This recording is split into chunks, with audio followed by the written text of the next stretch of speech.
guys, welcome back to the channel. So where am I today? I'm in a place called Imperia in Italy. Imperia is a coastal city, obviously, with the boats. It was actually formed in 1923 by Mussolini, of all people, and he took the port that I'm in now, Porto Maurizio and Porto Onelia, and he combined it with some of the small towns that lay around here, and he combined them all into one and made Imperia. Okay, some famous residents of Imperia include Pellegrino Amoretti. He was the assistant to the Roman Emperor Charles V. So, it was a little while ago, before my time. Another famous resident of here was a man called Domingo Belgrano. He was a politician, and he had a son called Manuel Belgrano. He emigrated to South America in the 1800s, and he fought in the wars of independence against the Spanish, and he became General Belgrano, and he was known as one of the Libertadores, which are the people who fought and led the people of Latin America to free themselves from the rule of the Spanish. Many years later, bringing it back to a nautical theme, the Argentine Navy named a warship after General Belgrano. In 1982, that ship was sailing in the vicinity of the Falkland Islands during the conflict with the UK, and a nuclear submarine, Royal Navy nuclear submarine HMS Conqueror, sank the Belgrano.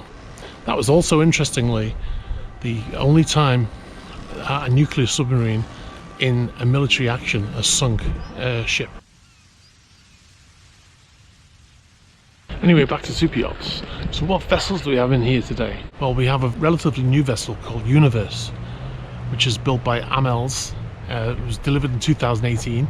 It's a 74 meter or 240 feet, and it's a sister ship. It's got two sister ships, one called New Secret, the other one I'll put on the screen because I have no idea how to pronounce it. You've got your fire plan here. So this is in case they get into a fire in the middle of the night, they'll run outside, and they've got the fire plan inside, what to do, how to fight the fire, information for the fire service will turn up, etc. like that. Roll call for a manifest for who's on board, so they can check it off as they come out. What is a sister ship, you might ask? Basically, a sister ship is a ship that is built to the same design, more or less. Obviously the interior will be different, but the vessel's built similarly, has a similar structure, same engines maybe, and it's basically designed by the same company. One of the differences between this boat and its two sister ships is the colour. So the other two ships are just in white, yachts should I say, the other two yachts are in white, and this boat has got this cream tan colour, whatever you want to call it. I'm not quite sure what colour that is. Now, not every sister ship is alike.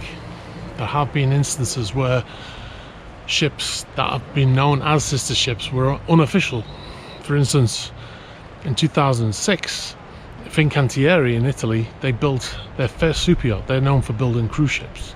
And then when they delivered it in 2011, they built another one called Ocean Victory, which was almost identical, but they didn't have permission to use that design. And the then owner of Serene, he sued the company. He was awarded about 30 million euros. That vessel, by the way, Serene, is now owned by Mohammed bin Salman, MBS as he's known, the guy who killed the journalist in Turkey. Yeah. All right, look at this. I just stumbled across this while I was walking around a marina. This is a tugboat. It's called the Baltic. It's registered in Southampton. I just looked it up online. I didn't know anything about it. Looked it up online, and apparently it was built in 1962, and it was a Norwegian tug. And it was, it says it was built for Esso Petroli, and it sat abandoned for a very long time. And eventually in 2014 it was rescued, and it was taken to La Ciotta. It was pulled out of the water, and it was refit and restored and then now it's like this, ready for sale. I think it's for sale. It doesn't have a sign on it saying it's for sale, and the article doesn't say it's for sale, but it says it's ready for use. All right, this is motor yacht Choppy. A strange name. 80-meter yacht. What's that? 250 feet. 200, yeah, something like that. 250 feet. And it's a steel hull with an aluminium superstructure. It's a 16 knot top speed. You see, I don't know whether you can see, but the tender garage doors open there. Number of reasons why it might be. I mean, first obvious one is that they're launching a tender, but it's been like that for a couple of hours, so more likely they're doing some work in there, maybe even on the door, or they're working inside and they've just opened the door to let some air in, because in a tender garage generally there's no air conditioning, so even when it's only 15 degrees, which is what it is right now, it still gets hot inside. Other thing that they often do on yachts of this size is they don't have an actual gym for the crew, so they usually use the tender garage. They have weights in there and a weights bench and stuff like that, and they go in there and work out. So they just crank open the tender garage door a little bit until they're finished. But if you look halfway up that forward master, you'll see a thermal imaging camera, and that'll be used by the bridge. It has normal daytime vision camera as well, but also thermal imaging, mainly for, you know, search and rescue, things like that.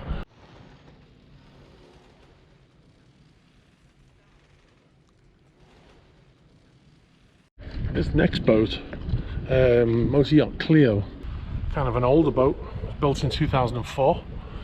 It's a 72 meter, built by Lursen, my favourite yacht builders.